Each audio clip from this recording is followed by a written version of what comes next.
Hey guys, tonight we begin with the raw, muddy and downright funny and disgusting reality of a medieval battlefield. You probably imagine a battlefield as trumpets blaring, swords clashing, and heroic speeches echoing over the hills. In reality, your first opponent isn't a knight or an arrow, it's the smell. And let me tell you, it's undefeated. Picture thousands of men who consider bathing optional, as in maybe once a year if the river isn't frozen. Their tunics are stiff with old sweat, stale ale, and mystery stains no one wants to investigate. Then add horses, because nothing says glory like wading through half a ton of hay-fed digestive output. But wait, there's more. Soldiers have been sleeping in muddy camps, tossing leftovers on the ground, and relieving themselves wherever they please. It's less field of honor and more giant outdoor dumpster fire. You're not breathing air so much as sipping a medieval smoothie of everything you never wanted to taste. The veterans don't even notice. They're used to it. The guy next to you casually sharpens his spear while you're doubled over dry heaving, wondering why no one mentioned this in the training manual. He gives you a look that says, "First battle, huh?" And you realize, yes, you've already embarrassed yourself before the fighting even begins. And this is before anyone swings a weapon. You're supposed to be bracing for the charge, but your body is staging a rebellion against your nose. You wanted to stand tall and look heroic, but instead, you're gagging like you've just walked into the world's worst tavern latrine. Modern people underestimate this because we live in a world of soap, deodorant, and garbage trucks. You can handle a crowded subway on a summer afternoon, maybe even a weekend music festival without showering. Now multiply that by 10,000, add livestock, and crank the humidity to unholy. That's your battlefield. So no, you don't get your glorious opening charge. You get watery eyes, a spinning head, and the strong urge to lie down until the breeze changes direction. Unfortunately, there is no breeze. Only a wall of odour so thick it feels like it could be bottled and sold as eau de desperation. And that's the real ambush. Not steel, not arrows, just the air itself. Before the first blow is struck, you've already lost to medieval hygiene. You thought armour would make you look like a hero. You pictured yourself striding across the field, sunlight bouncing off polished steel, peasants gasping at your radiant presence. Reality check. Armour isn't a fashion statement. It's a medieval sauna you can't take off. First problem, the weight. A full suit can be 50 to 70 pounds, and it doesn't distribute evenly. You're waddling around like a metal turtle, and every step feels like you're sinking into the earth. Want to swing a sword? Sure, but only once, because by the second swing your arms are shaking like overcooked noodles. Second problem, the heat. Inside that helmet it's not heroic. It's suffocating metal oven. Your breath fogs up the visor until you can't see, and the only breeze you feel is the faint whiff of your own stale air. If you do manage to peek through the slits, congratulations. Your reward is realizing you still can't move fast enough to dodge anything. Third problem, falling over. In the movies, knights charge through chaos like unstoppable tanks. In reality, if you trip in mud, you're done. You don't pop back up gracefully. You flail on the ground, arms and legs clanking like a dropped toolbox, while everyone else tramples past. At best, a friend drags you upright while rolling his eyes. At worst, you get left there, until someone decides your armour looks better without you in it. And let's not forget the smell. Remember Chapter 1? Now imagine that smell trapped inside a steel can with you. Every bead of sweat just soaks your padding until you're basically wearing a sponge that reeks of despair. Knights trained for years to endure this misery. You? You've barely handled carrying groceries up the stairs. After 10 minutes in armour, you're praying for a cool breeze, a chair, and maybe a sports drink. But there are no chairs, no breezes, and the only drink is warm ale that tastes like regret. So yes, armour makes you look impressive. From a distance. Up close, you're staggering, wheezing, and trying not to pass out. Far from invincible, you're basically a medieval baked potato waiting to be peeled. You imagine a medieval battle as sword against sword, face-to-face duels, and dramatic speeches. Reality: you're more likely to be introduced to an arrow before you even see the enemy. Archers were the medieval version of long-range customer service. Impersonal, efficient, and guaranteed to ruin your day. They didn't need to know your name or even see your face. All they had to do was aim in the general direction of a giant crowd of sweaty soldiers, and gravity handled the rest. The worst part? You don't hear the one meant for you. Arrows aren't cinematic. There's no warning whistle. No slow-motion moment where you lock eyes with it. It's just suddenly there. 1 second you're clutching your spear, the next second someone in your row is on the ground, and you're wondering if it's your turn next. And medieval armies didn't use a handful of archers. They used thousands. The English longbowmen at Agincourt fired so many arrows they literally darkened the sky. Imagine standing shoulder to shoulder with your nervous friends, looking up and realizing the weather forecast today is overcast, with a chance of sharp, pointy objects. Your armor, maybe it helps, but it's not perfect. Arrowheads were designed to slip through chainmail, splinter shields, and turn padded jackets into pincushions. If you were unlucky enough to be lightly equipped, you weren't just vulnerable, you were target practice. Even if you weren't hit, the psychological damage was real. Picture dozens of your comrades dropping around you in the opening minutes, all before you've even moved forward. Courage has a funny way of evaporating when the sky itself seems to be angry at you. The only defense was to raise your shield and hope. Which sounds fine, until you realize holding a shield over your head for more than 5 minutes feels like weightlifting punishment. Soon your arm shakes, the shield slips, and you find yourself peeking upward, praying the next volley doesn't come when you're taking a breather. So before the swords ever clash or the cavalry even arrives, there's a good chance you'd already be lying in the mud, muttering, "Really? That's how I go out?" The arrow doesn't care about your workout routine, your dreams of glory, or your brand new armor polish. It just shows up uninvited, like the worst party guest in history. You think the real threat on a medieval battlefield is the knight. Wrong. It's the giant half-ton animal he's riding. Horses weren't just transportation. They were biological battering rams with legs. And the moment you see one charging at you, you realize your place in history is to be part of the road. A warhorse isn't some friendly stable pony nibbling sugar cubes out of your hand. These were specially bred destriers, muscular, armoured, and trained to trample anything in their way. Picture 200 pounds of fury moving at 30 miles an hour. You don't fight that. You become part of the scenery. The sound alone is terrifying. Dozens, sometimes hundreds of hooves thundering across the field, making the ground shake. It doesn't feel like battle anymore. It feels like the earth itself is coming to flatten you. By the time the rider lowers his lance, you're already trying to decide whether you'd rather be squashed, skewered, or both. You think your spear will save you. Maybe, if you're standing firm in a disciplined formation, but you're not. You're panicking, sweating inside your armor-turned sauna, and wishing you'd stayed home to tend goats. The first rider bears down on you, and your spear shakes in your hands like it's made of paper. Horses can smell fear, or maybe they're just too focused on turning you into a speed bump to care. And if the lance doesn't get you, the sheer momentum will. People imagine knights jousting gracefully, but in a battle it's chaos. Riders crash through lines, horses kick sideways, and men go flying. One solid hoof to the chest, and you don't need a second opinion from a medieval doctor. You're finished. Even if you dodge the first wave, you're not safe. Cavalry doesn't politely take turns. They wheel around and charge again, trampling over whoever is unlucky enough to still be on the ground.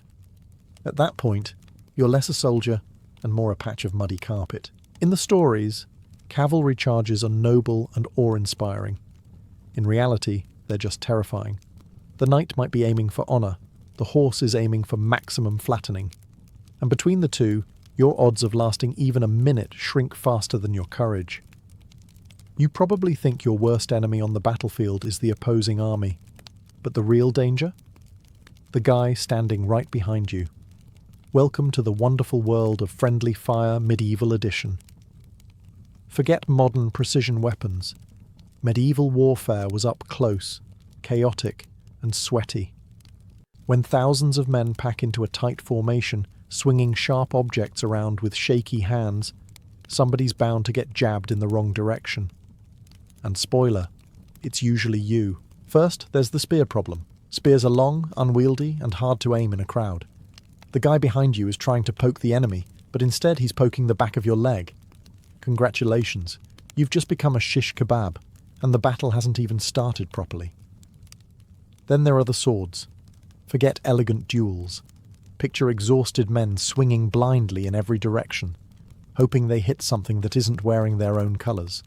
With all the smoke, shouting, and general panic, they can't see you clearly anyway. If you're lucky, the worst you get is a dent in your helmet. If not, well, let's just say you won't be sending thank you notes to your teammates. And don't even get me started on archers. Arrows don't always go forward. Sometimes they misfire. Sometimes they bounce. Sometimes the wind just decides it doesn't like you. It's bad enough being terrified of the enemy's archers. It's worse realizing you also have to survive your own side's help. Even movement is hazardous. Picture this. Your commander yells, "Advance!" and everyone surges forward like an angry stampede.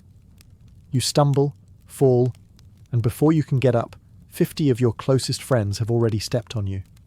Not out of malice, of course. They're just trying not to die. Medieval courtesy had its limits. Veterans knew this.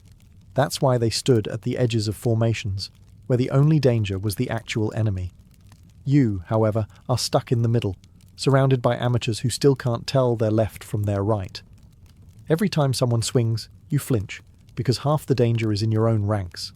So yes, the enemy might be terrifying.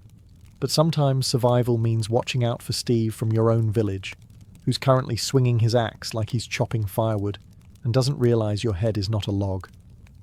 On the medieval battlefield, friendly was just a figure of speech. You've survived the smell, the arrows, the horses, and even Steve from your own village swinging his axe like a toddler with a stick. You're feeling pretty good, until you realize the battlefield itself is out to get you. Because in the Middle Ages, mud wasn't just mud. It was a weapon. Here's how it happens. Thousands of men and horses stomp across the same patch of ground for hours.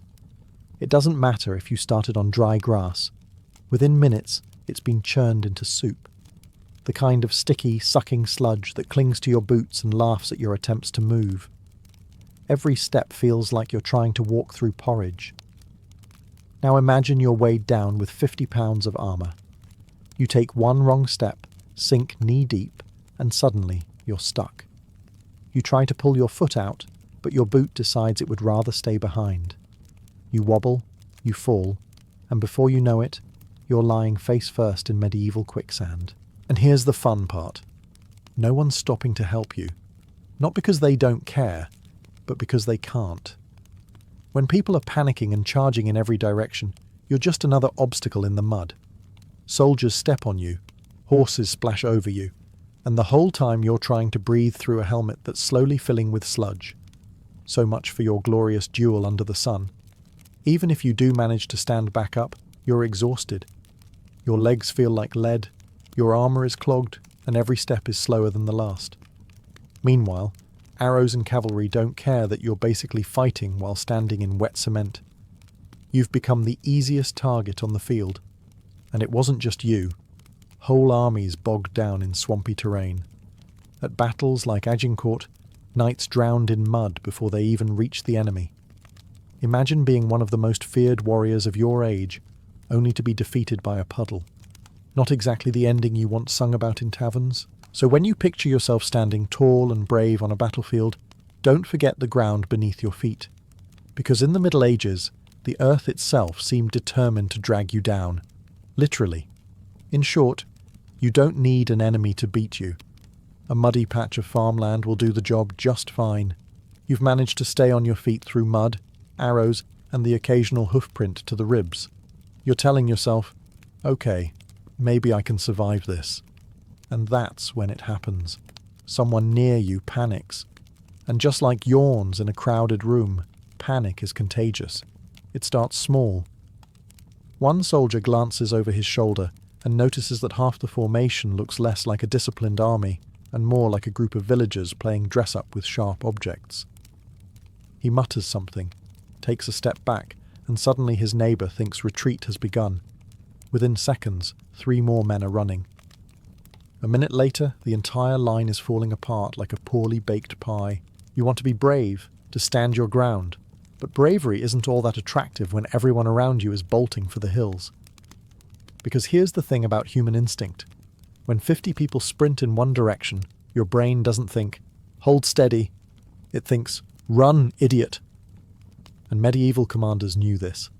That's why they screamed themselves hoarse, waving flags and blowing horns, trying to convince men to stand in neat little lines while cavalry thundered toward them. Sometimes it worked, sometimes it didn't. When it didn't, the field turned into a stampede of armoured men tripping over each other, with horses and wagons adding extra chaos to the mix. Here's the kicker. You don't even have to panic first. Someone else's fear infects you. You feel the rush of bodies, you hear shouts of retreat, whether it's true or not, and suddenly your spear is on the ground and your legs are running faster than your brain can process.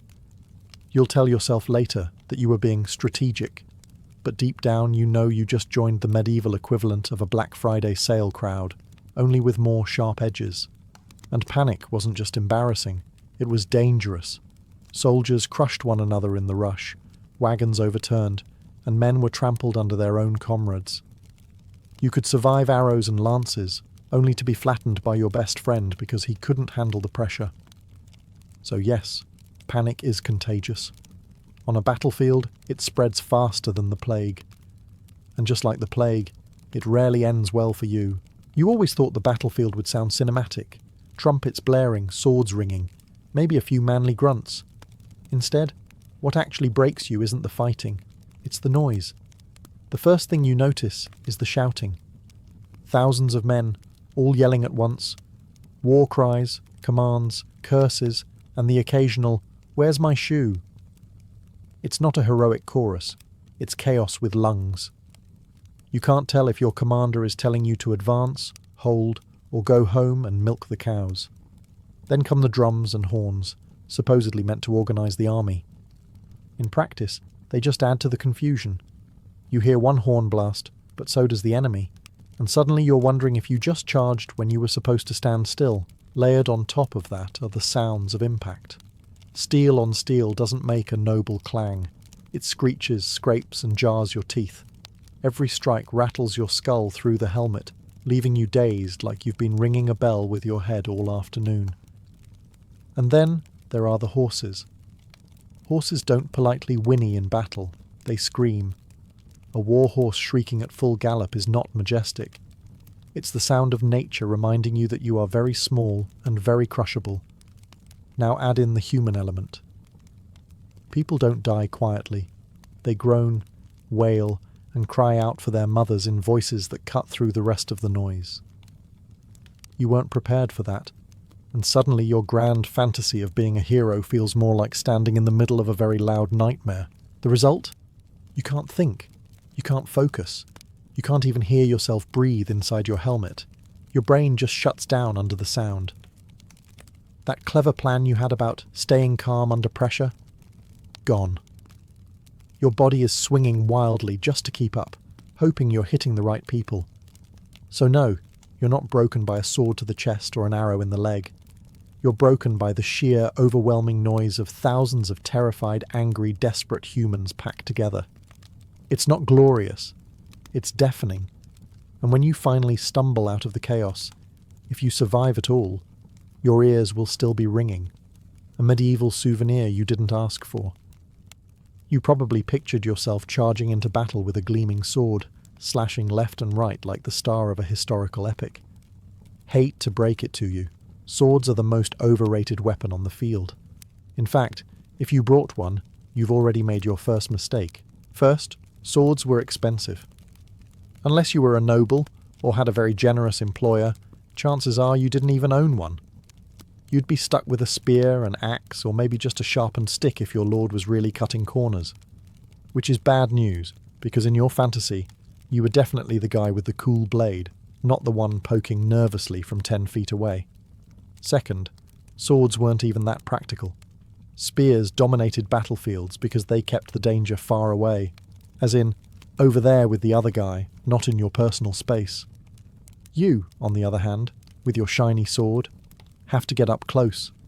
That means in order to look heroic, you've basically volunteered to step into stabbing range. Third, you're not trained.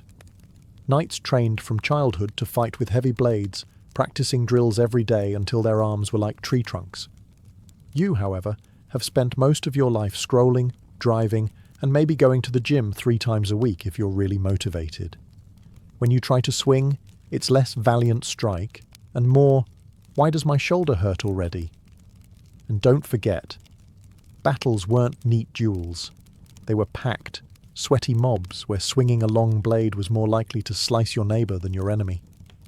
In fact, many soldiers blunted their swords on purpose for close combat, turning them into glorified clubs. So much for your elegant swashbuckling. Even if you managed to land a hit, your sword probably wouldn't slice through armour like in the movies.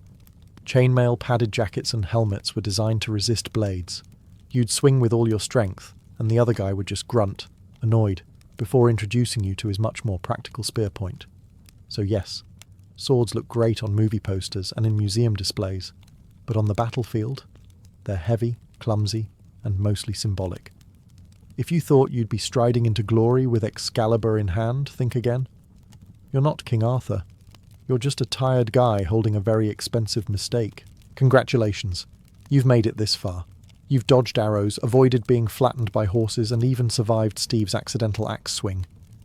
But here's the thing. Even if the battlefield doesn't finish you, disease almost certainly will. Because medieval armies had one silent, patient warrior that never lost: germs. Let's start with the camps. You're living in a temporary city made up of thousands of stressed, sweaty soldiers crammed together. Everyone is eating from dirty pots, sharing spoons, and drinking the same lukewarm ale that's been sitting in a barrel since last week. Clean water? Don't make me laugh. If you drink from a stream, chances are you're also sipping whatever contribution the horses and soldiers upstream left behind. Then there's the food. You think you're a tough modern survivalist because you once ate a gas station hot dog. Try chewing on hard bread full of weevils or meat that smells questionable but probably won't make you sick. Spoiler.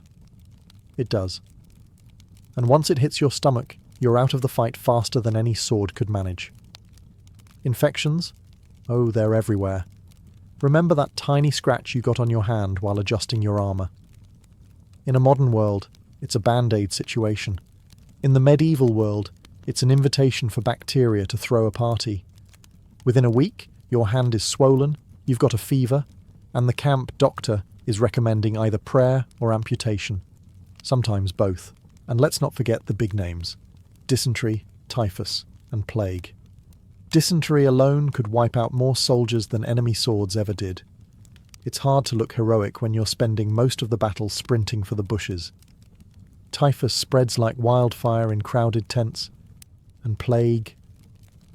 well, let's just say you don't want to be in an army camp when that guest shows up. The cruel part? Disease didn't discriminate. Peasant or knight, you were all equally vulnerable. The fanciest armour in the world couldn't stop contaminated water or a flea bite. You might survive the battlefield itself, only to spend the next week curled up in agony, wondering if being stabbed would have been quicker. So, even if you escaped the mud, the arrows, and the horses, disease was waiting patiently in the wings, ready to claim you anyway. On a medieval battlefield, germs were the real champions, and you were always on their side.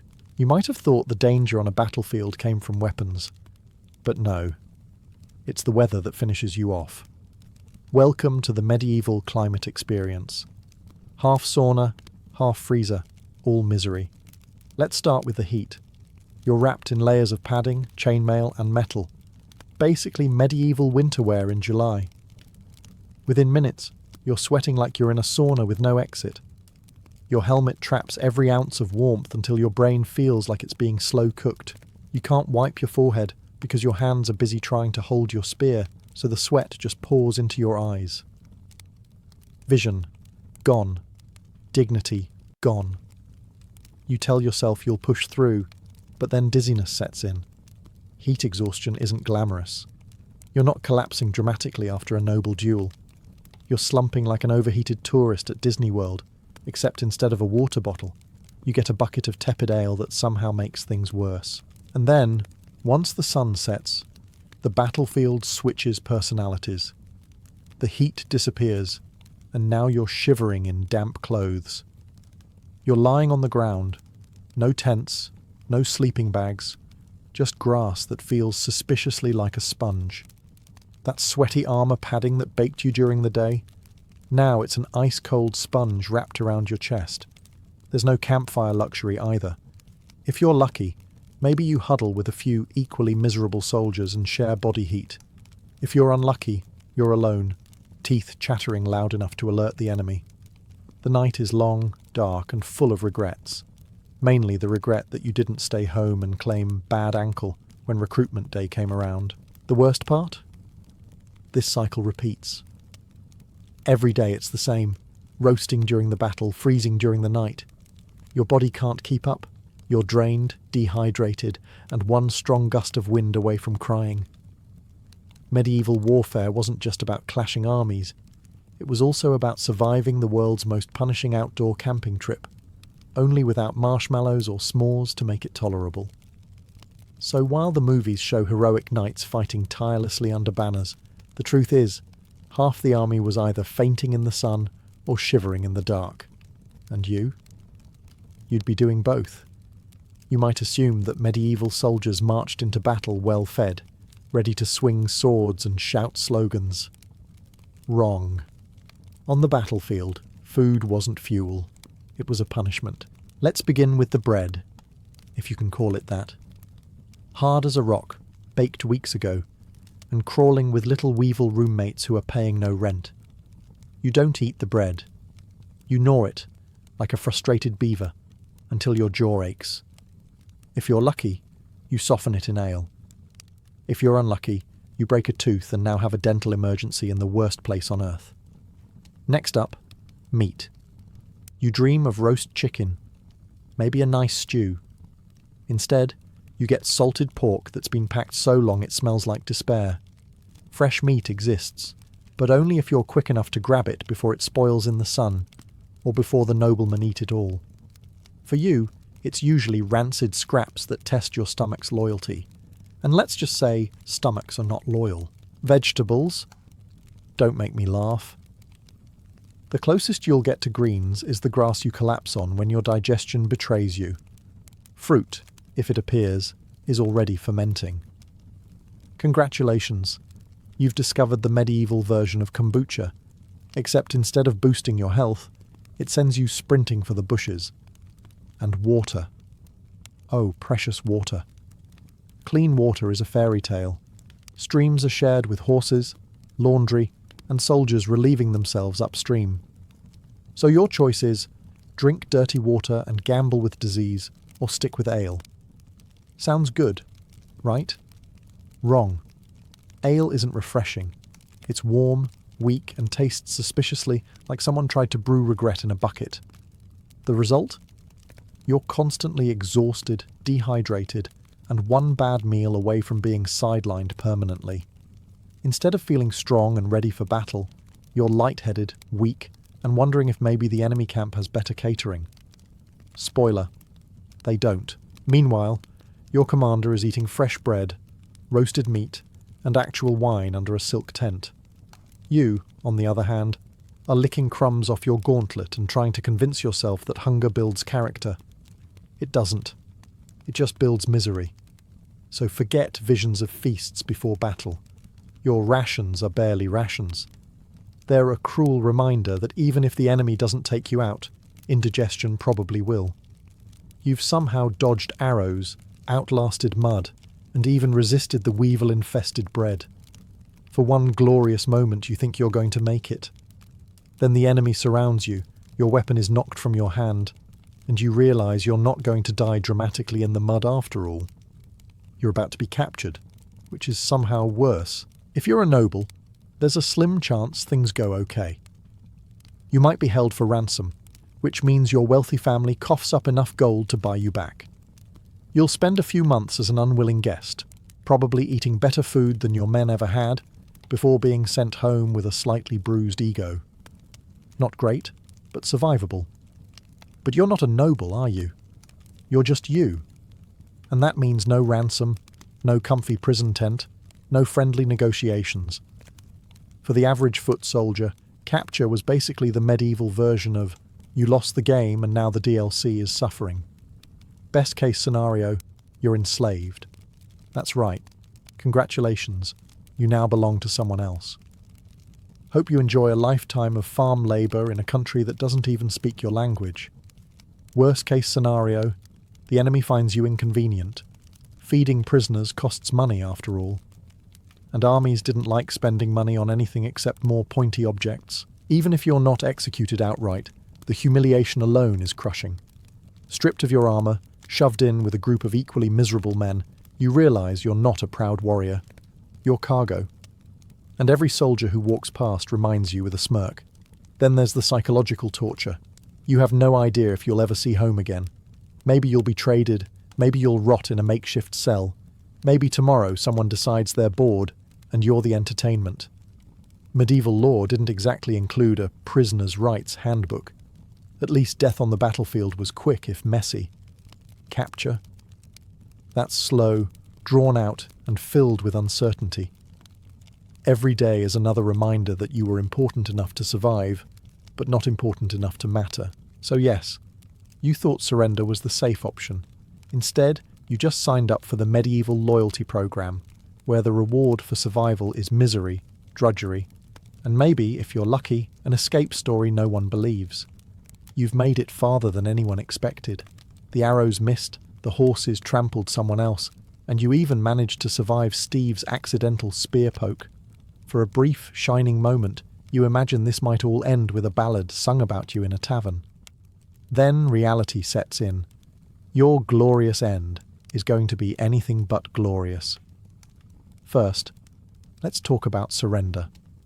You think that if you drop your weapon, raise your hands, and look suitably pitiful, the enemy will take you in. That's adorable. The truth is, no one has time for prisoners when the field is full of chaos. If you're lucky, you're ignored.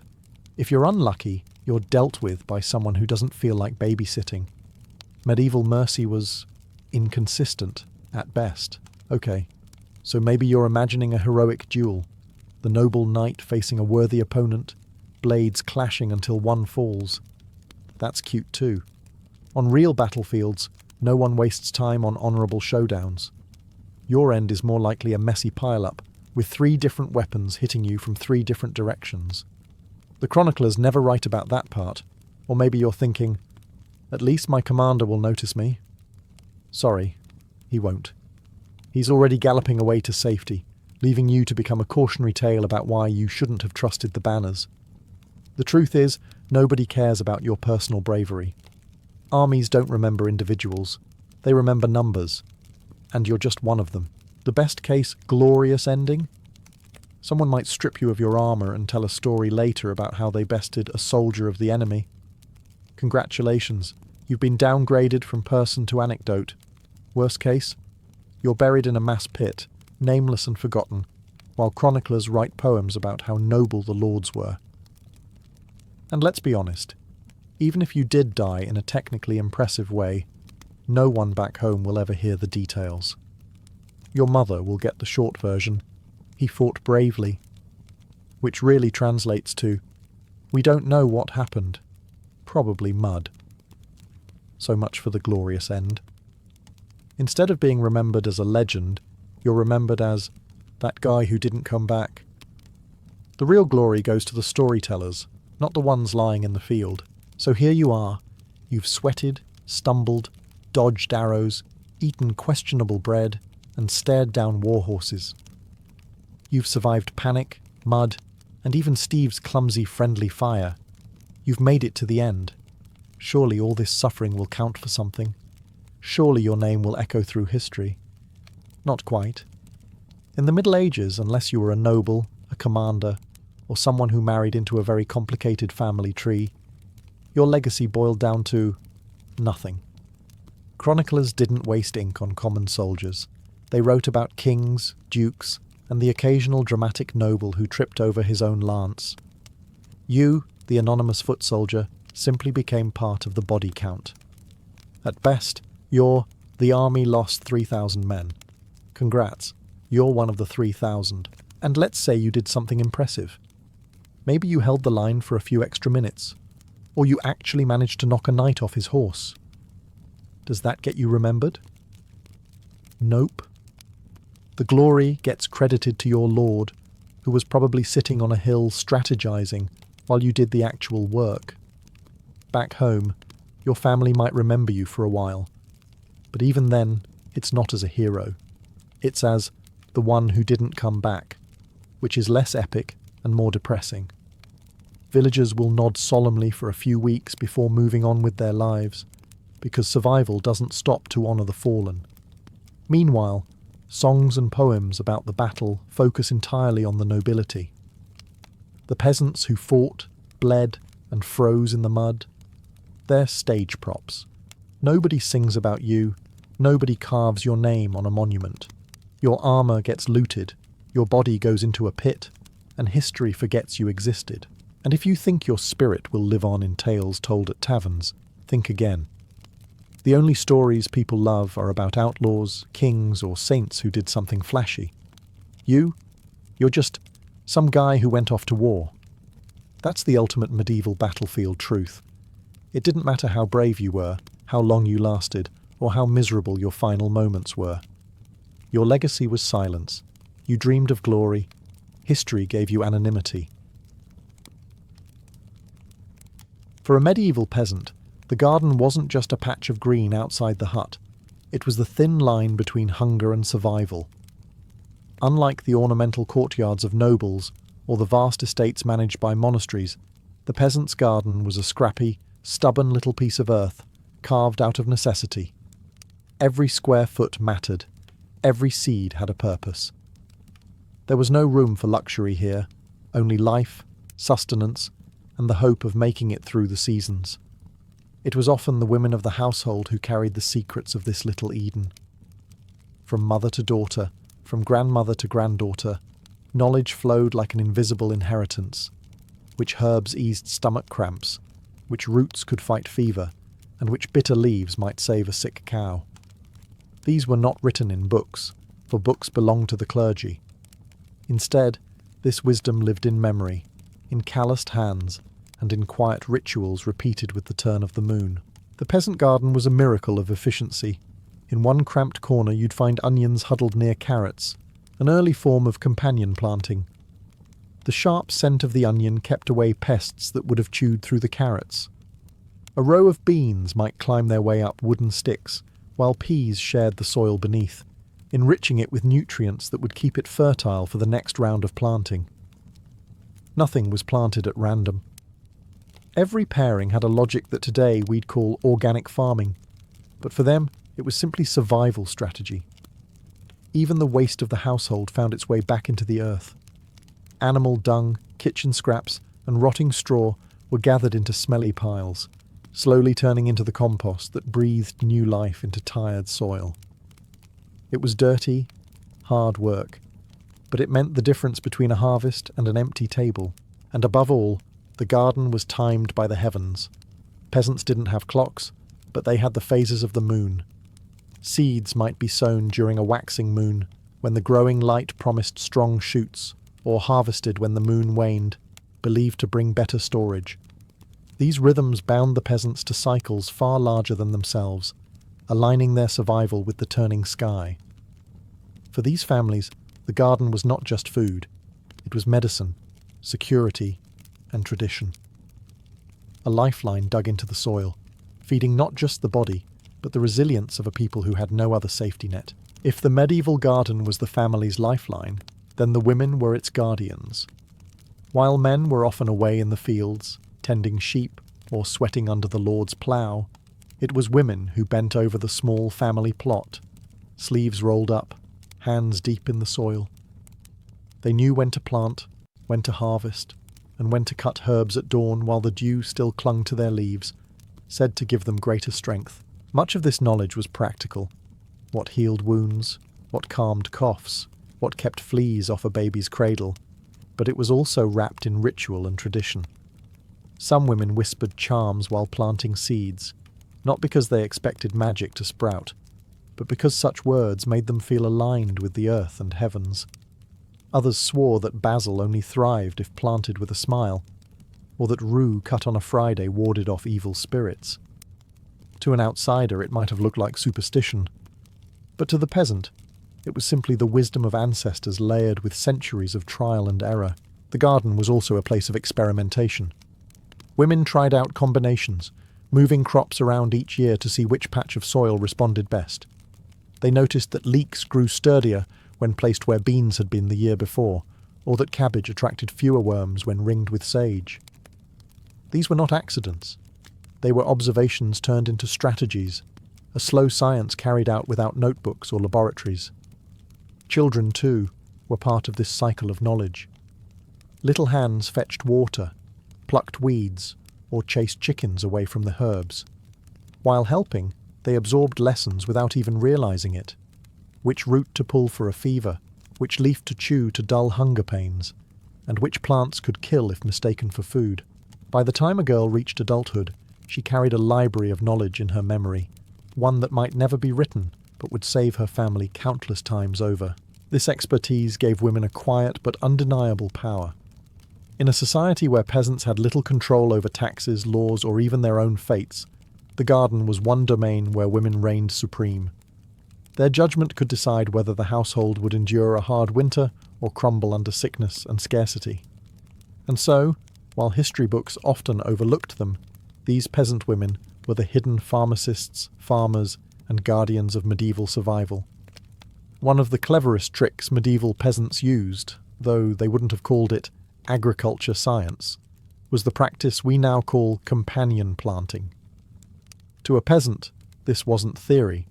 It was pattern recognition, born from centuries of watching what grew well together and what stubbornly refused to share soil. If carrots thrived when planted beside onions, you didn't argue. You planted more carrots beside more onions. Take the classic onion and carrot partnership. The onion's strong smell masked the scent of carrots, confusing the dreaded carrot fly that could otherwise devastate a row. Meanwhile, the carrot's delicate foliage didn't compete with the onion's spiky leaves, so they grew harmoniously without stealing light or space. Peasants might not have explained it in terms of pest deterrence and non-competing root systems, but they saw the results in fuller baskets at harvest. Then there were the legumes, beans and peas. These humble plants carried a secret weapon in their roots, the ability to enrich the soil itself. Peasants may not have known the word nitrogen, but they knew that after beans grew in a patch, other crops planted there seemed stronger. So beans and peas were often cycled through the garden, acting as invisible fertilizer factories, keeping the soil lively rather than exhausted. Herbs, too, had their roles. Dill might be tucked in between rows of cabbage to lure away pests, while sage and thyme acted like little green shields, warding off insects and flavouring the stew pot later. Some plants even served as sacrificial victims. Nasturtiums, for instance, drew hungry insects away from vegetables. To the peasant eye, this meant that while the nasturtiums looked ragged and chewed, the cabbages beside them stayed crisp and whole, a worthy trade. What's striking is how peasants wove together food, medicine, and protection in one tiny patch of earth. Every plant was part of a larger strategy. Even flowers weren't purely decorative. Marigolds could brighten the garden, while discouraging pests and soothing skin when brewed into a salve. Nothing was wasted, not even beauty. Through this web of partnerships, the medieval peasant garden became more than the sum of its parts. It was an ecosystem, carefully balanced through observation and experience. By planting with purpose, peasants tricked nature into working for them, turning a bare strip of land into a self-sustaining engine of survival. If the medieval peasant garden had a secret ingredient, it wasn't some rare herb or forgotten spellbook. It was manure. Yes, plain, smelly, Unavoidable dung. Cows, sheep, pigs, chickens. Whatever the household had, their waste was just as valuable as their milk, wool, or eggs. To the modern mind, it might sound unglamorous, but in a world without chemical fertilizers, animal waste was liquid gold, or more accurately, steaming brown gold. The process was simple, though hardly pleasant. Manure was collected and heaped together with kitchen scraps, old straw, and whatever organic matter could be spared.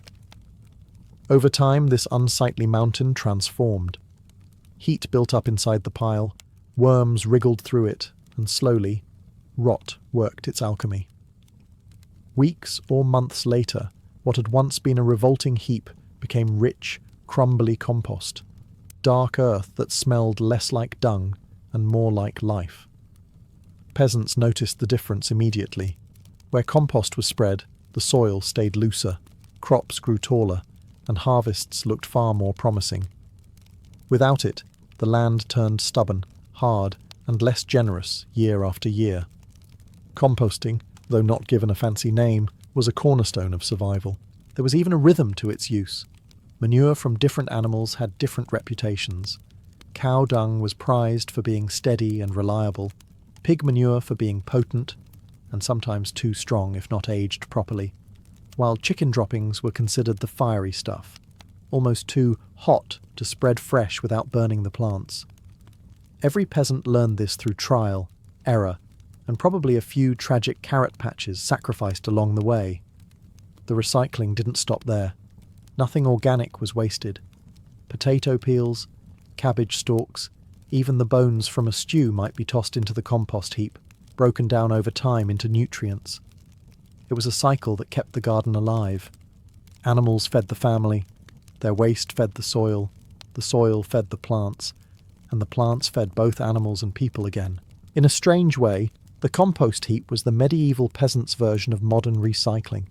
It turned garbage into hope, filth into food. And while no one wrote poems about it, every family who survived the winter owed their thanks to the humble, stinking miracle of manure. For medieval peasants, the sky was more than a backdrop of stars. It was a clock, a calendar, and sometimes even a whispering guide. Without printed almanacs in every home, peasants turned to the most reliable timekeeper they had, the moon. Its waxing and waning glow became a kind of farming manual, believed to influence the pull of growth in plants, just as it stirred the tides of the sea. Seeds were never scattered carelessly. A waxing moon, swelling toward fullness, was thought to draw sap upward, encouraging strong shoots and leafy growth. This was the time for crops that grew above the ground: peas, beans, lettuce, herbs. The light of the fattening moon promised vigour, so women saved their best seeds for these nights, slipping them into soil as silver light spilled across the fields. When the moon began to wane, shrinking toward darkness, its pull was believed to sink deep into the earth. That was the season for root crops: onions, carrots, turnips, vegetables that needed to bury themselves in the soil to thrive. To sow them under a waxing moon would be courting disappointment. To plant them under the waning one was to align with nature's hidden currents. Even harvesting and preserving were timed with the sky.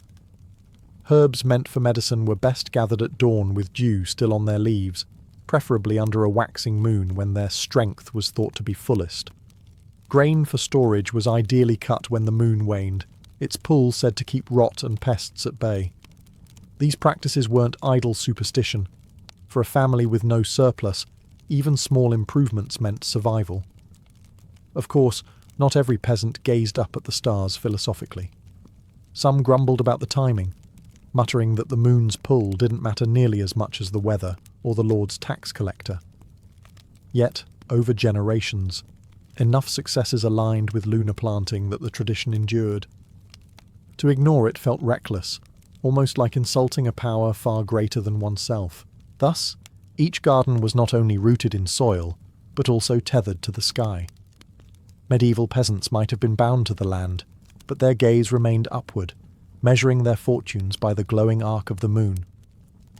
For medieval peasants, the garden was more than a source of food.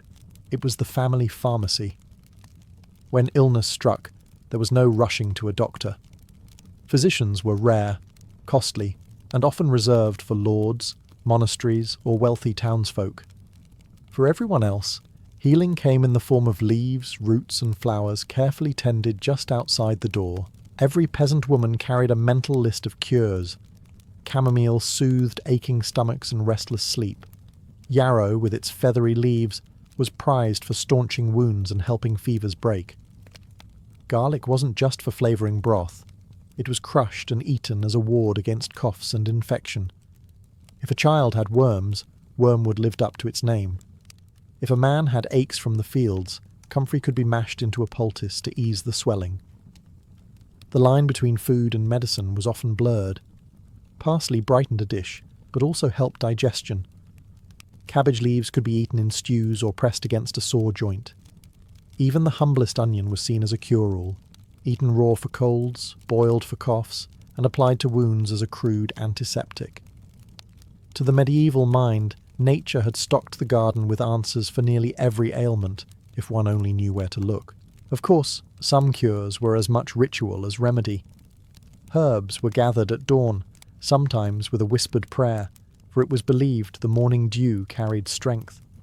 Certain plants were cut only with a clean blade, others only under a waxing moon. A pinch of superstition clung to almost every remedy. Did it always work? Perhaps not. But when the choice was between trying a handful of sage or doing nothing at all, peasants put their faith in the green world. The garden also provided remedies for livestock, an essential lifeline, since a sick cow or lame ox could spell disaster. Nettles were fed to improve milk, garlic given to chickens to keep them healthy, and bitter herbs mixed into fodder to fight parasites. The same patch of earth that kept people alive also safeguarded their animals. In short, the medieval garden wasn't just about calories. It was about resilience. Every herb growing there carried the memory of past sicknesses survived, lessons learned, and knowledge handed down. For peasants, these plants were both lifeline and legacy. The medieval peasant garden was never static. It pulsed with the rhythm of the seasons. To survive, families had to think months ahead, planning not just for today's meal, but for next winter's survival. Each season carried its own tasks, rituals, and risks. Spring was the season of hope and back-breaking labour. As the frost retreated, women and children turned the soil, breaking clods with wooden tools and spreading precious manure from the heap. Seeds for peas, onions, and lettuce were tucked into the warming earth. This was a time of nerves and prayers, for a late frost or too much rain could undo weeks of effort in a single night. Families sowed not just crops, but also their fortunes for the year. Summer brought growth, but also vigilance. Gardens were weeded constantly, for weeds were relentless rivals. Children were dispatched to scare off birds or chase chickens away from tender shoots. Herbs were cut in midsummer, when their oils were said to be strongest, and some plants, like dill or fennel, were dried and stored for both flavour and medicine. Summer was a balance of reaping enough for daily meals while carefully saving the best for the leaner months to come. Autumn was harvest season, the moment of truth. Carrots and turnips were pulled from the ground and packed into cellars or pits lined with straw. Cabbages were hung upside down or salted into barrels. Beans and peas were dried for winter stews, while onions and garlic were braided into long ropes to be hung in smoky kitchens. Families measured their survival in baskets and bundles, hoping their stores would last until spring returned. Winter was the long test. Gardens fell silent, buried in frost, yet the work continued indoors. Herbs dried in summer were brewed into teas for fevers. Stored roots were rationed carefully, stretched to last until the earth softened again. Some families even sprouted beans inside clay pots near the fire for a touch of fresh green when the snow seemed endless. This cycle was relentless, repeated year after year. To miss a season, to plant too late, or to misjudge the harvest could mean hunger. But when the rhythm was kept, the peasant garden became more than a patch of earth. It became a compass, guiding families through the harsh turning of the medieval year. Though each peasant family kept its own small patch of soil, No garden existed in isolation.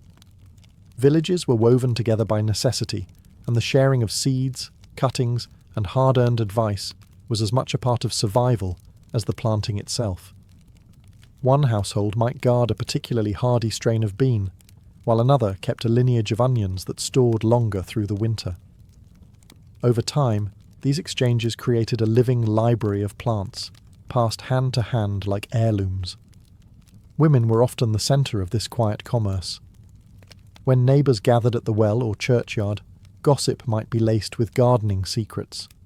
How to keep slugs off lettuce, which root patch had thrived despite drought, or which herb had healed a stubborn cough.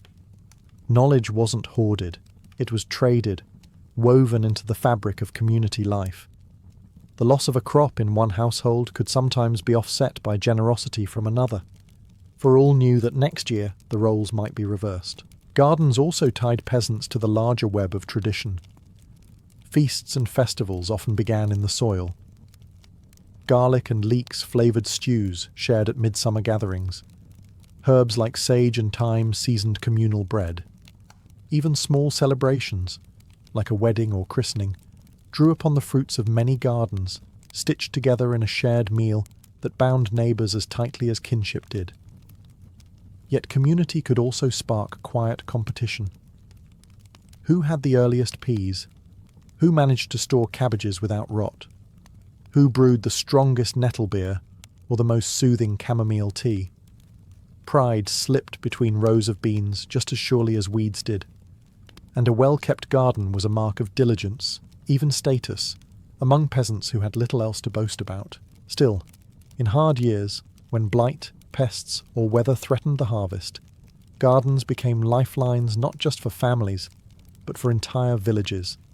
Shared seed stock ensured survival, and collective knowledge helped rebuild what had been lost.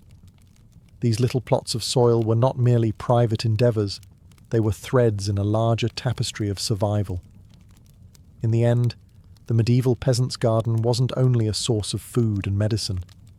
It was also a bond between neighbours, a symbol of resilience, and a reminder that in a world of uncertainty, survival was always a communal act. The medieval peasant garden was small, often no more than a fenced patch pressed close to the family's hut, yet within its boundaries lay the heartbeat of survival. These gardens never dazzled with beauty the way noble estates did, nor did they carry the scholarly prestige of monastery orchards. But for the peasant family, their humble garden was more precious than gold. It fed, healed, and sustained them through the endless cycle of work and uncertainty. Each row of onions or beans was a thread in a web of resilience. Companion planting kept pests at bay without the need for powders or potions. Compost heaps transformed waste into life. The moon's phases, red in the night sky, guided the timing of sowing and harvesting, and herbs doubled as medicine, standing in for doctors peasants could rarely afford. All these tricks stitched together survival strategies, learned not in schools but in soil, carried in memory, and guarded in tradition. What makes these gardens remarkable is not only their practicality, but their legacy. The methods peasants relied on, companion planting, natural composting, herbal medicine, echo in today's conversations about sustainability and organic farming. What we now call eco-conscious living was for them simply life. Their survival instincts became an unbroken chain, passed through centuries, shaping practices still alive in rural villages across Europe. And yet, beyond the practicality, these gardens offered something deeper, a sense of control in a world where peasants had very little. Taxes, weather, war, famine. These were forces beyond their grasp. But in their gardens, with their own hands, peasants could carve out a measure of security. A row of leeks meant fewer hungry nights. A pot of sage tea meant hope against fever. Even a single sprig of thyme drying in the rafters was a quiet act of defiance against the fragility of life. The medieval garden, then, was more than earth and plants. It was memory and resilience, a partnership between people and the natural world. In its tangled rows and compost heaps, peasants built not just food for the body, but a legacy of endurance, proof that even in the harshest conditions, human ingenuity can bloom from the soil. Spartacus was not the kind of man Rome expected to fear. He began not as a king or general, but as a soldier, who, after deserting the Roman legions, found himself captured and sold into slavery. His fate seemed sealed when he was sent to the gladiatorial school at Capua, a grim training ground where men were broken, reshaped, and thrown into the arena to fight for the amusement of roaring crowds. To most Romans, gladiators were little more than tools, entertainment wrapped in muscle, destined to bleed for sport. But Spartacus was different. Accounts suggest he was Thracian, a man from the rugged lands north of Greece, and he carried the toughness of his homeland with him. He endured the brutal drills, the weapons practice, the endless punishment that turned men into living spectacles. Yet under the surface, he was quietly watching, learning, and waiting. The arena might have been Rome's theatre of death, but Spartacus was already imagining something else, a chance to turn his chains into weapons. In 73 BCE, the opportunity came. Alongside about 70 fellow gladiators, Spartacus planned an escape. Armed at first with little more than kitchen knives and skewers stolen from the kitchens, they burst out of the school, overpowering guards, and seized proper weapons as they went. It was a desperate gamble, the kind that usually ended with crucifixions along the road. Instead, it sparked the beginning of something Rome had not anticipated, a full-scale revolt. Once free, Spartacus proved himself not just brave, but cunning. He led the escapees into the countryside, raiding for supplies and gathering others to his cause. Runaway slaves, shepherds, and labourers flocked to his banner. What began as a ragged band of gladiators grew into a swelling force of men and women who had nothing to lose and everything to gain. For Rome, it was an insult of the highest order. Slaves were supposed to fear their masters, not take up arms against them. Yet here was Spartacus, a former gladiator, turning humiliation into defiance. He was no longer just a man fighting for his own freedom. He was the spark of a rebellion that would soon terrify the mightiest empire of the Mediterranean. When Spartacus and his fellow gladiators first slipped into the hills, the Roman authorities barely noticed. To them, this was a nuisance, a handful of runaway slaves who would be hunted down in short order. But Rome had underestimated what desperation could achieve. What began as 70 men quickly swelled into hundreds, then thousands. Every runaway slave, shepherd, and field hand who heard the whispers of rebellion had a choice: remain in chains or take a gamble on freedom. For many, the decision was easy. The countryside became Spartacus's recruiting ground. He welcomed men who had known nothing but the lash, women who had been sold and resold, even entire families who slipped away under the cover of darkness. Within months, his army was no longer a gang of fugitives, but a swelling community bound by rage and hope. Estimates vary, but ancient sources suggest that at its peak, his following may have reached 70,000 men and women. It was an astonishing number, enough to shake the very foundations of Roman control. Spartacus himself showed a gift for leadership that surprised everyone. He trained his followers with discipline, teaching them to fight in formation rather than as scattered mobs. He organized supply raids with precision, ensuring the rebels were not simply surviving but thriving. Weapons were taken from defeated Roman soldiers, while blacksmiths among the slaves reforged farming tools into spears and swords. The camp became a rough reflection of a society. Fighters, cooks, healers, scouts, and families all bound together by the dream of liberty. Rome, still dismissive, sent poorly trained militia to put the revolt down. To their shock, Spartacus smashed them. His forces ambushed Roman patrols, struck at supply lines, and melted back into the hills before organized counterattacks could land. Each victory brought more recruits, more weapons, and more confidence. For the first time, slaves across Italy dared to imagine the impossible, that Rome itself could be beaten. What frightened the Senate most was not just Spartacus's victories, but the symbolism of them. A gladiator, someone trained for amusement, was now defeating Rome's soldiers. The social order that kept millions in chains was suddenly wobbling. The rebellion was no longer a mere escape attempt. It was a movement. At first, the Roman Senate treated Spartacus as a minor irritation, a blemish on their pride rather than a genuine threat. Gladiators, after all, were trained killers, but still slaves. Surely a few militia would crush them like flies. But as news spread of Roman patrols cut down, towns raided, and entire regions slipping into panic, Rome realized this was no ordinary revolt. Spartacus's victories had become an embarrassment. Worse, they were an inspiration to other slaves across Italy. In 73 BCE, the Senate dispatched a praetor, Gaius Claudius Glaber, with a proper force to deal with the uprising. His orders were simple: surround Spartacus and starve him into submission. Glaber marched his men to block the rebels on Mount Vesuvius, confident that hunger would do his work for him. But Spartacus had no intention of waiting quietly to die. Using ropes woven from vines, he and his men scaled down the steep side of the mountain, surprising the Romans from behind. In a brutal clash, Glaber's forces were routed, their camp overrun, their supplies seized. The Senate's first real attempt to crush Spartacus ended in humiliation. This defeat sent shockwaves through Rome. It was one thing for militia to be beaten, quite another for a praetor and his legions to be outsmarted by slaves. A second praetor was dispatched, Verinius, but he too suffered defeats, his soldiers scattered and his camp captured. Each Roman failure added fuel to the rebellion, drawing more men and women to Spartacus's cause. By now, the revolt could no longer be dismissed as a minor uprising. Spartacus commanded tens of thousands, moving through the Italian countryside with both cunning and ferocity. He was not seeking random chaos. His strategy was to march north, escape Italy, and lead his people back to their homelands beyond Roman control. Freedom, not conquest, seemed his goal. Yet freedom for slaves meant humiliation for Rome.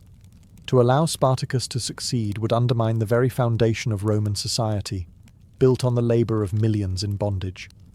The Senate could no longer afford half measures. The rebellion had grown into a war, and Rome would have to treat it as such. The time of dismissing Spartacus was over. With the praetors humiliated, Spartacus suddenly found himself the master of an army Rome had failed to contain.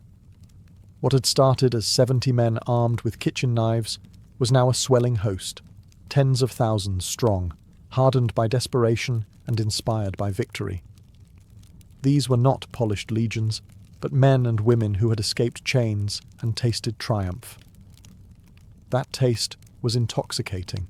Spartacus's plan, at least in the beginning, was straightforward: escape Italy. He knew Rome would never forgive a slave revolt, and every victory only made the Senate more determined to destroy him. The Alps lay to the north, beyond which freedom beckoned. If his people could break through, they might scatter back to Gaul, Thrace, and beyond, slipping forever from Rome's grasp. It was a bold vision. Tens of thousands of slaves marching like a migrating nation, carrying their families, their hopes, and their vengeance toward the mountains. The march north was anything but simple. The rebels clashed with multiple Roman forces sent to intercept them, and each time Spartacus proved himself a strategist of rare talent. He divided his forces when needed, used ambushes in rugged terrain, and struck quickly at isolated detachments before they could regroup. Roman commanders who expected disorganized mobs instead found themselves fighting disciplined formations, led by a man who understood both cunning and courage. Ancient sources describe the shock in Rome as entire legions faltered before a gladiator's army. Spartacus defeated consular forces, humiliating men who had once held the highest offices in the Republic. Camps were captured, standards seized, and supplies redistributed to his followers. With every clash, his reputation grew, and so did the fear that gripped the Senate. Yet even within the rebel ranks, there were divisions. Not everyone shared Spartacus's vision of escape. Some, led by fellow gladiators like Crixus, wanted to stay in Italy, plunder, and revel in their newfound power. These disagreements would eventually weaken the movement. For now, though, victory after victory fueled momentum, and Spartacus pressed northward.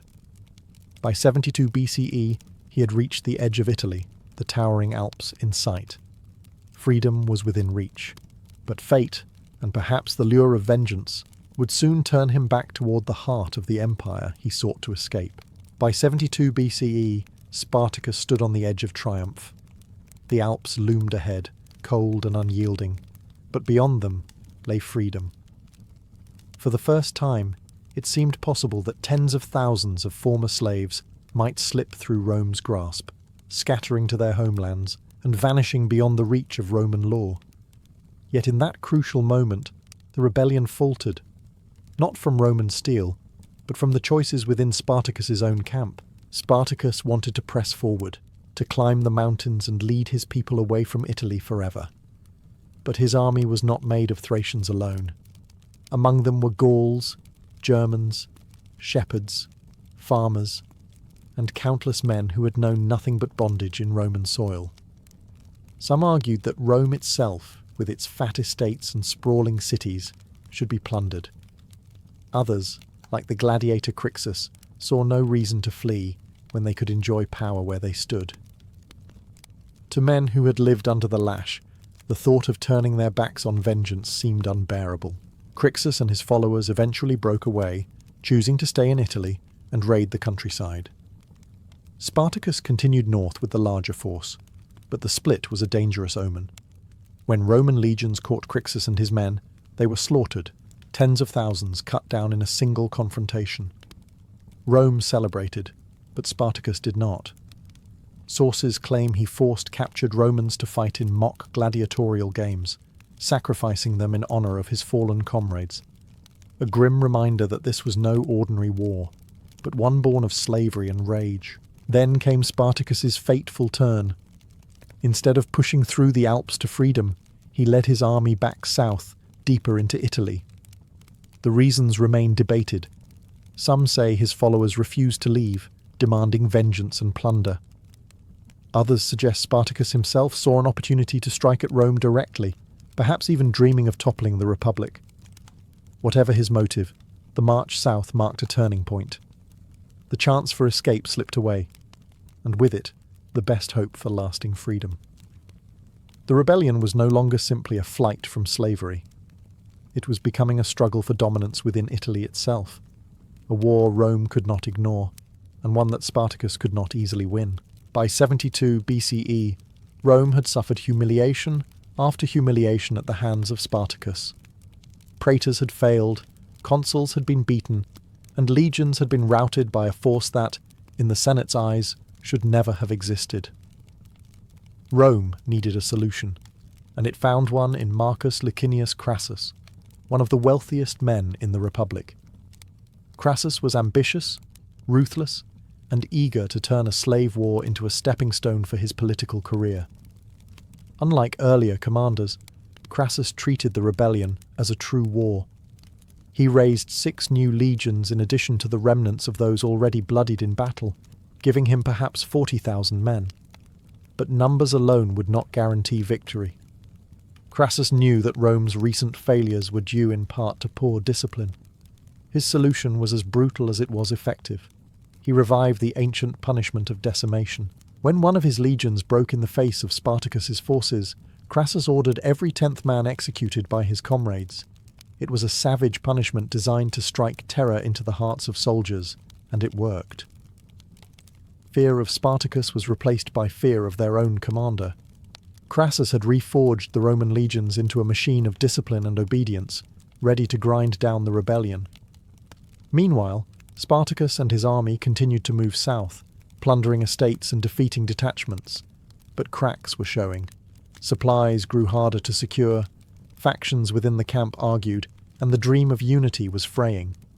Some sources suggest Spartacus even tried to negotiate passage to Sicily, hoping to continue the fight with the help of rebellious slaves there. But the plan faltered, perhaps betrayed by pirates who promised ships and delivered nothing. The rebels remained trapped in Italy, hemmed in by Rome's tightening grip. Crassus began his campaign with caution, fortifying his positions and cutting off Spartacus's mobility. He built massive defensive works across the toe of Italy, walls and trenches stretching for miles, aiming to pen the rebels in and starve them out. It was a war of attrition now, and Rome had the resources to play the long game. For Spartacus, the tide was turning.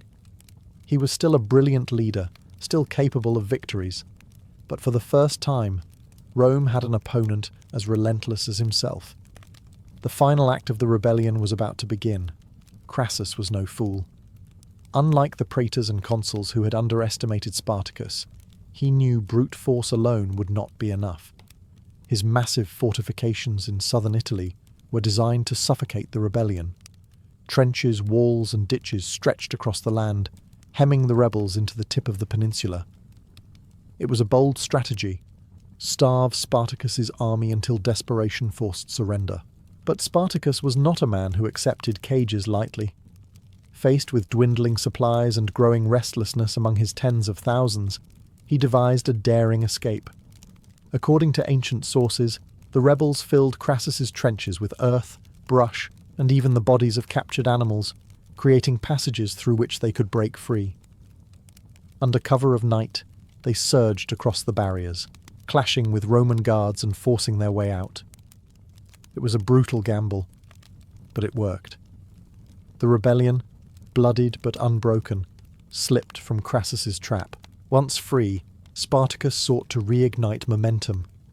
He struck at Roman detachments, captured supplies, and tried to rally his followers with visions of escape or renewed conquest.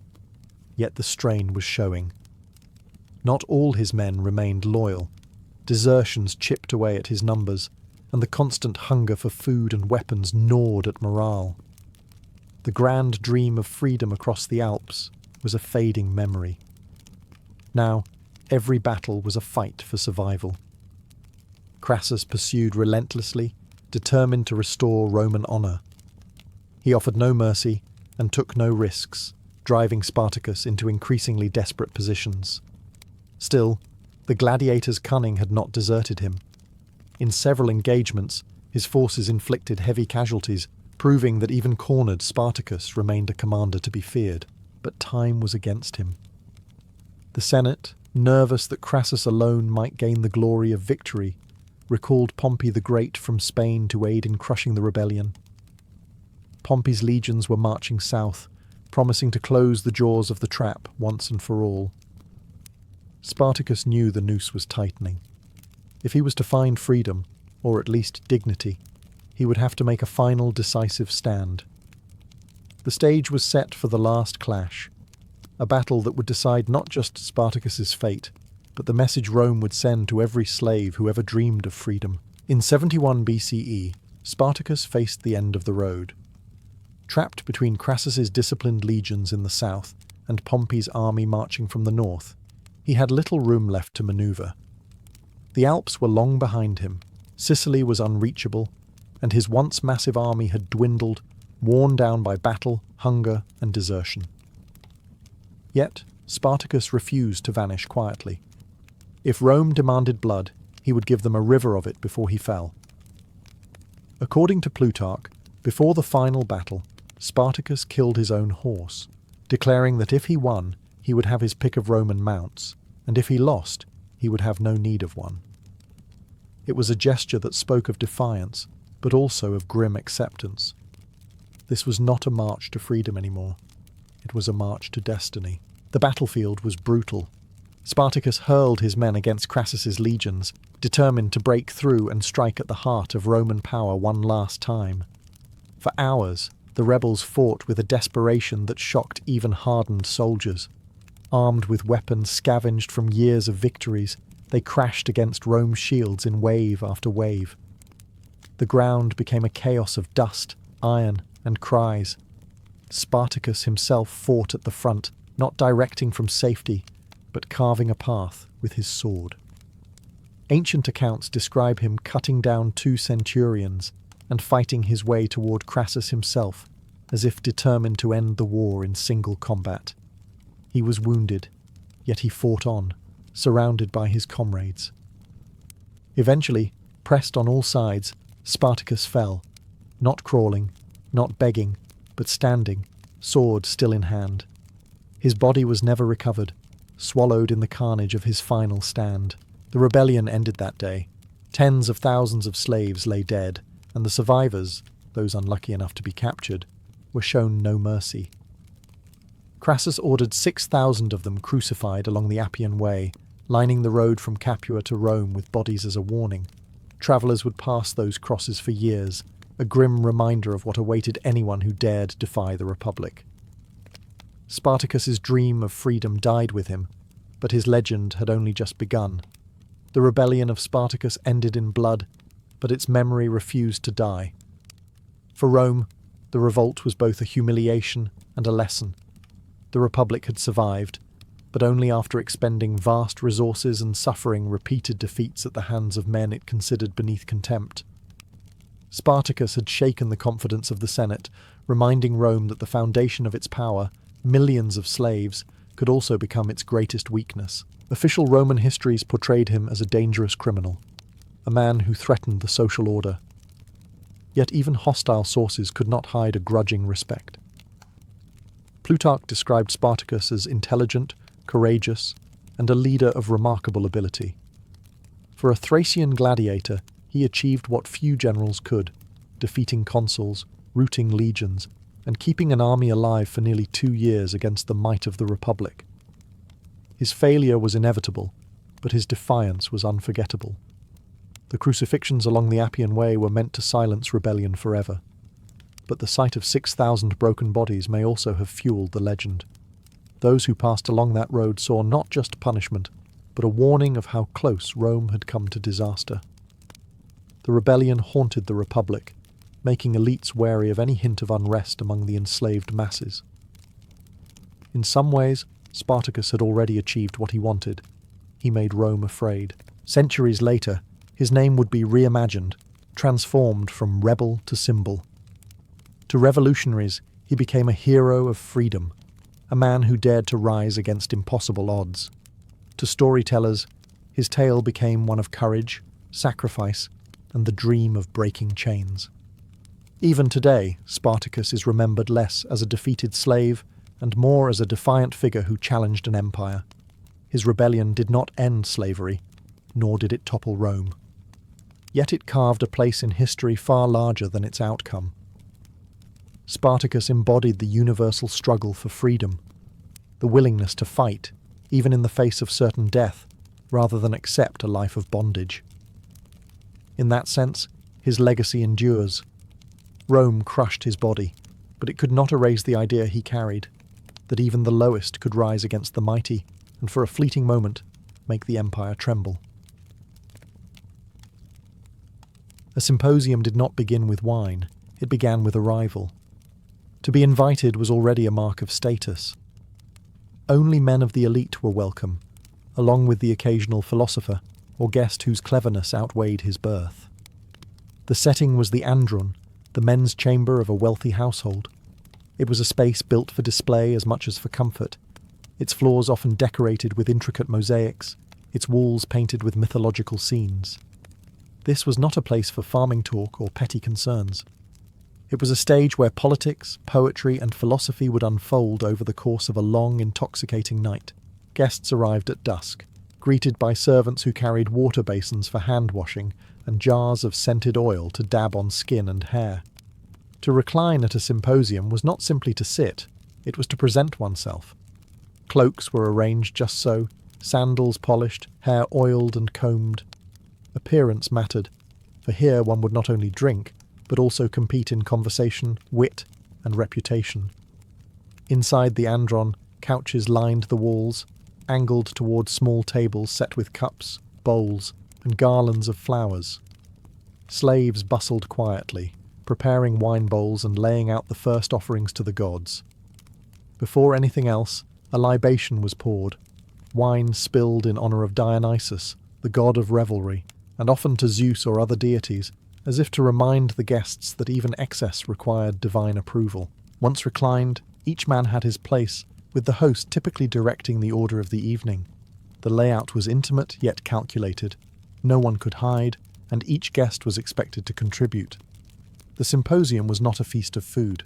The main meal was eaten beforehand.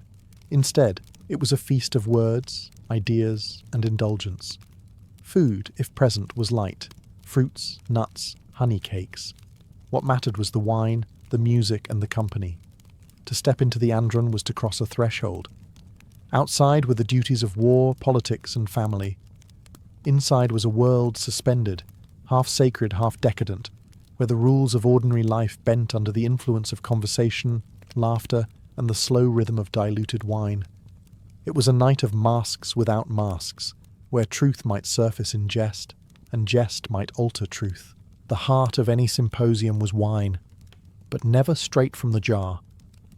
To drink undiluted wine was considered barbaric, something Thracians or Scythians might do. Greeks prided themselves on moderation through ritual, and so the first act after libations was mixing. In the centre of the room stood the crater, a great bowl into which wine and water were poured together. Ratios varied, sometimes 3 parts water to 1 part wine, sometimes lighter or stronger depending on the host's mood. But the principle remained the same. Civilized men drank together, not to forget themselves entirely, but to stretch the night with wit and pleasure. Presiding over this delicate balance was the symposiarch, the evening's ruler. He might be elected by the guests or chosen by the host, and his authority was absolute, for as long as the symposium lasted.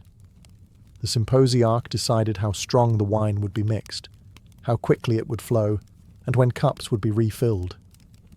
In theory, he was the guardian of moderation. In practice, he could turn the gathering into either a gentle night of philosophy or a raucous carnival of excess. Slaves moved silently around the room, dipping pitchers into the crater and refilling kylixes, shallow, wide cups that forced a man to drink slowly and carefully. Wine was not only for thirst, it was the medium through which truth and playfulness emerged.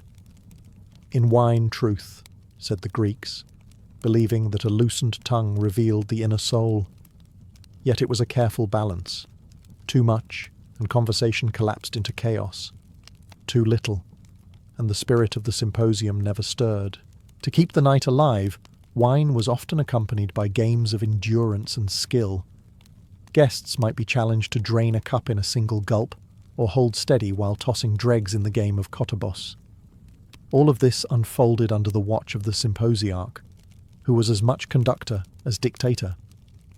His choices decided whether the evening produced timeless verses and political schemes, or ended with slurred quarrels and overturned tables. In the Greek imagination, wine was not just drink, but a bridge, between men and gods, between seriousness and laughter, between wisdom and folly. The crater in the centre was both altar and engine, its mixing bowl setting the tempo of the night. Once the wine began to flow, the symposium shifted from ritual to rhythm. Conversation filled the air, but music gave the evening its pulse. The most common sound was the sharp, piercing melody of the aulos, a double-piped flute that could be playful or mournful depending on the mood. It was usually played by hired entertainers, women known simply as flute girls. These were not wives or daughters of the guests, but professional performers, slaves, or courtesans brought in to animate the gathering. Their role was more than background music. They provided spectacle, allure, and sometimes intimacy, moving fluidly between art and seduction. Other instruments joined the chorus. The kithara, a lyre-like stringed instrument beloved by poets, or small drums and rattles to keep rhythm. Guests themselves often took part, reciting poems, singing bawdy songs, or improvising verses on themes thrown at them by others. In a world without recordings or stages, entertainment was immediate and participatory. Each guest was both audience and performer, judged not only by his wit but also by his musical grace. Music was not just diversion. It was believed to shape the soul. Philosophers argued whether certain melodies encouraged courage, restraint, or indulgence. To some, the symposium was a training ground for harmony of character. To others, it was simply an excuse to drown out serious thought with dancing and laughter. The truth, as always, lay somewhere in between. The flute girls, meanwhile, embodied the symposium's contradictions. They were outsiders, often slaves, yet central to the atmosphere. They might play, sing, pour wine, or slip into more intimate roles as the night deepened. Their presence blurred the line between performance and pleasure, between art and desire. For the elite men reclining on couches, this was part of the charm. The symposium existed precisely in that space where refinement and indulgence collided. As cups refilled and the tempo of the evening rose, music set the tone. A solemn hymn might ease the night into thoughtful debate, while a lively tune could push guests into games, laughter, and playful quarrels. The symposium was never static.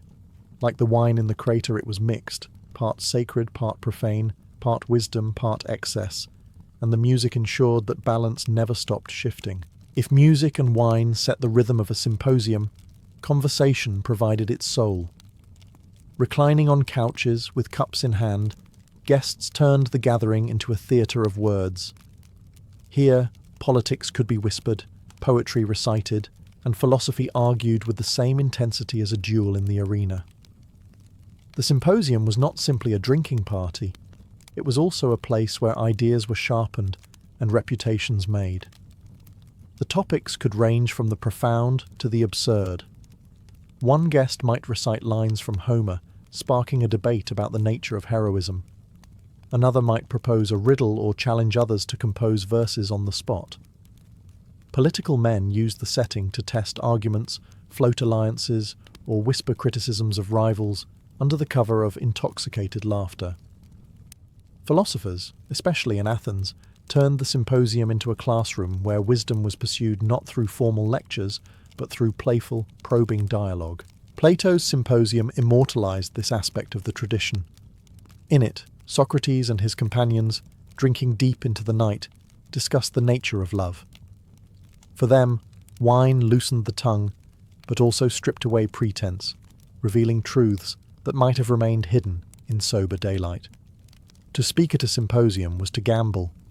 Your wit, your knowledge, your very character were on display before peers who would not hesitate to laugh at weakness or celebrate brilliance. Yet the line between wisdom and folly was thin. As the wine deepened, conversation could slide from lofty debates to bawdy jokes or heated quarrels. A guest too drunk might expose himself to ridicule, his arguments collapsing into slurred nonsense. Moderation, again, was the key. The best symposiasts balanced seriousness with levity, mixing philosophy with humour in the same way the wine was mixed with water. What made symposium conversation so powerful was its intimacy. These were not public speeches or formal assemblies. They were private exchanges among equals, spoken in a room fragrant with incense and resonant with music. Ideas could be tested in a freer way, without the rigid protocols of the agora. And sometimes, amid laughter and excess, truths were uncovered that might reshape a man's life. Or, in the case of philosophers like Plato, echo through centuries. The symposium was thus a paradox, a place of indulgence, but also a forge of thought. In the mingling of wine and words, wisdom and wit were never far apart. As the evening ripened and the wine took hold, the symposium became a playground. Conversation and philosophy gave way to contests that mixed skill, laughter, and sometimes humiliation. These games were not distractions.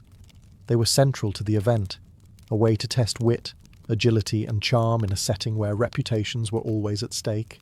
The most famous of these diversions was kotobos. Guests would take the dregs of wine left in their cups and with a flick of the wrist, hurl the liquid across the room toward a target, perhaps a bronze dish balanced on a stand. The goal was to strike it so that it rang with a satisfying clang. Success was greeted with applause and laughter. Failure often brought mockery. But kotobos was more than a test of accuracy. Men would dedicate their throws to lovers or muses, claiming victory as a sign of favour from the gods or from desire itself. A well-aimed splash could be both a declaration and a flirtation. Other contests unfolded in verse. Guests challenged one another to recite poetry, compose impromptu lines, or answer riddles on the spot. A clumsy answer earned jeers. A clever rhyme could elevate a man's standing in the eyes of his companions. These contests blurred the line between entertainment and intellectual sparring. a reminder that even in play, the symposium was a stage for performance. Drinking itself often became a game. The symposiarch might command that cups be drained in a single gulp, or that each round grow progressively stronger. To falter was to show weakness. To endure was to display resilience and mastery over the intoxicating power of wine. In some symposia, this competition spiraled into chaos, with songs growing louder, laughter sharper, and bodies slumping on couches in surrender to Dionysus. For all their frivolity, these games carried meaning. They revealed skill, wit, and self-control, or the lack of it. They also bound the group together. Laughter over a missed throw of Kottabos, or admiration for a brilliant verse, reminded each man that he was part of a community, however fleeting. In the flicker of lamplight, with garlands slipping from their heads, the players of these games tasted both camaraderie and competition, pleasure and pride. The symposium was never only about wine or talk. It was about the unpredictable spark when people mixed seriousness with play, wisdom with excess. And in that blend, the games thrived. Beneath the laughter, the wine, and the clever verses, the symposium pulsed with another force: Eros. Desire was woven into the fabric of the evening, never far from the surface. While wives remained absent, respectable women were not invited into the men's chamber. Other companions often joined.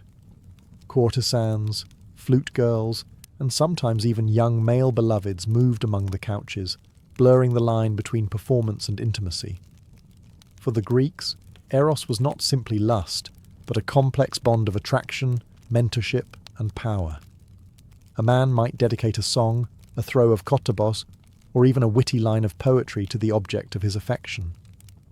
Love declarations were sometimes playful, sometimes earnest, but always public, staged before the laughter and judgment of peers.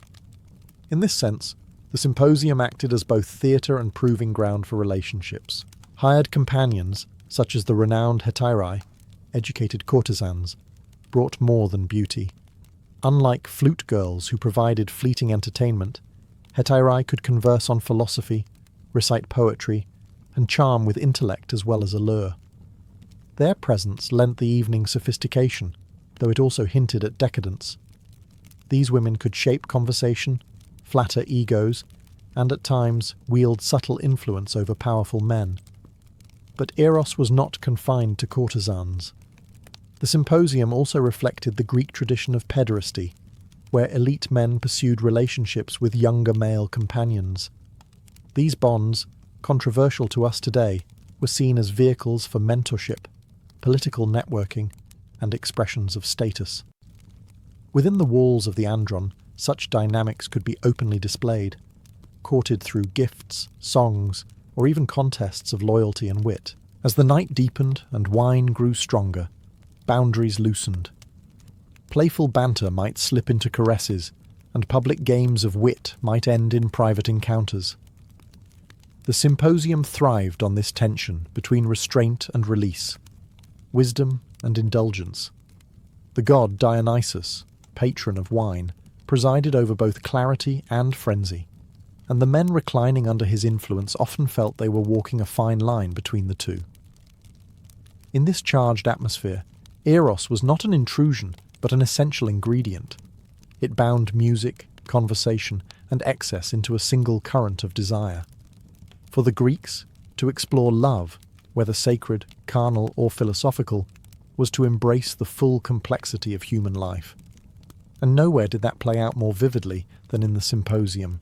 While a symposium glittered with music, wine, and desire, it also carried a sharper edge. Politics. Reclining on couches, powerful men could speak with more freedom than in the assembly, plotting alliances, whispering strategies, and gauging who might be friend or rival. The andron, though private, was often more dangerous than the agora, for here reputations could be built or broken over a cup of wine. Politics entered the symposium subtly. A man might begin by reciting lines from Homer, comparing himself to a hero, and slyly mocking his opponents. Another might tell a story of recent battles, highlighting his own valour, while hinting at the incompetence of others. Wine loosened tongues, but it also provided cover. A risky opinion could be disguised as a joke, a dangerous plan framed as a playful what-if. Yet everyone listening understood the stakes. The host's guest list itself was a political statement. Who reclined beside whom, who was excluded, who received the best wine. All of this sent signals. To be invited was to be recognized, to be left out was a slight. Some gatherings were more about power than pleasure, where plots against rivals were hatched, military campaigns discussed, and friendships secured with laughter and oaths. Philosophy often merged with politics. When Socrates and his circle debated love at a symposium, their words also touched on leadership, virtue, and the nature of authority. To discuss what made a good lover was not far from discussing what made a good statesman. The same skills, charm, persuasion, endurance applied to both. But politics in the symposium was not without risk. A poorly timed boast, a drunken insult, or an overheard conspiracy could ripple outward. Enemies might twist a man's words against him. The intimacy of the andron could nurture alliances, but it could also plant the seeds of rivalry. For many Greek elites, the symposium was not only an escape from duty, but a rehearsal for it. Battles might be fought on fields, laws debated in the assembly, but here, amid garlands, flute music, and cups of diluted wine, the real groundwork of influence was laid. Decisions made in the flickering lamplight of a symposium could echo into the daylight of the polis. For all their claims of moderation, Greek symposia were fragile balancing acts. With enough wine, wit could curdle into insult, games into brawls, and philosophy into farce. Dionysus, god of revelry, always lurked with a smile in the corner, ready to nudge a gathering from brilliance into bedlam. Drunkenness was both expected and feared. A guest too eager with his cup might suddenly forget poetry and politics, slurring insults at rivals or boasting far beyond his worth. Arguments flared quickly when pride was wounded, and fists, or even furniture, could fly. Ancient writers tell us of symposia ending in shattered cups, overturned couches, and guests stumbling into the streets with blackened eyes. What began as a night of refinement could collapse into chaos before dawn. Sexual tensions also stoked disorder. Courtesans and flute girls, objects of affection and competition, sometimes became flashpoints for jealousy. A dedication in Kottabos meant to flatter could spark offence, while a bold advance might escalate into a quarrel. In a room charged with desire, wit and violence were separated only by a thin veil of restraint. The dangers of excess extended beyond bruises. Drunken speech, once dismissed as playful, could return in daylight as evidence. A cutting remark about a magistrate, a whispered conspiracy, or even a careless insult toward a god could destroy reputations. The symposium promised intimacy, but it was never free of risk. What was said in wine did not always stay in wine. Philosophers often warned of this danger. Plato, through the voice of Socrates, argued that drunkenness stripped away reason and corrupted the very purpose of the symposium. Aristotle too remarked on the thin line between the liberation of wine and its ruin. To drink moderately was to loosen the tongue toward wisdom. To drink excessively was to lose control entirely. Yet perhaps this risk was part of the allure. The symposium was not meant to be safe. Its very purpose was to push men into spaces where ordinary rules dissolved, where laughter, lust, and rage mingled freely. Sometimes it produced poetry that echoed for centuries. Other times it ended in broken noses and bruised pride. Excess was always the shadow of the symposium. Without it, the gathering risked dullness. With it, the gathering risked disaster. The guests never knew which way the night would turn. When dawn crept in and the last lamps flickered out, the symposium left behind more than empty cups and garlands crushed into the floor. It left memories, alliances, bruised egos, and sometimes verses that would outlive their authors. For the Greeks, the symposium was never just a party. It was a mirror of their culture, equal parts wisdom and indulgence, philosophy and pleasure, At its best, the Symposium was a crucible of ideas. Here, Plato imagined conversations on love that shaped Western philosophy for centuries. Poets tested new lines before audiences quick to laugh or mock. Politicians rehearsed arguments that would echo later in the assembly.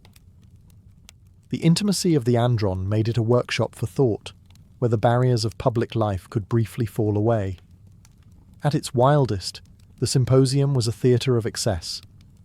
Wine blurred boundaries, and Dionysus reigned. Guests sang, joked, competed, and sometimes collapsed in a tangle of limbs. The night could end in a masterpiece of verse, or in brawls spilling into the streets. This unpredictability was the essence of the tradition. A symposium was both cultivated and chaotic, sacred and profane, restrained by ritual yet always flirting with disorder. The social lessons ran deep. The symposium reinforced class distinctions, wives and respectable women excluded, slaves serving silently, while elite men reclined as masters of wit and indulgence. It also exposed the fragility of that order, for in drink and desire, masks could slip and truths emerge. To host or attend was to gamble, not only with reputation, but with the possibility of transformation.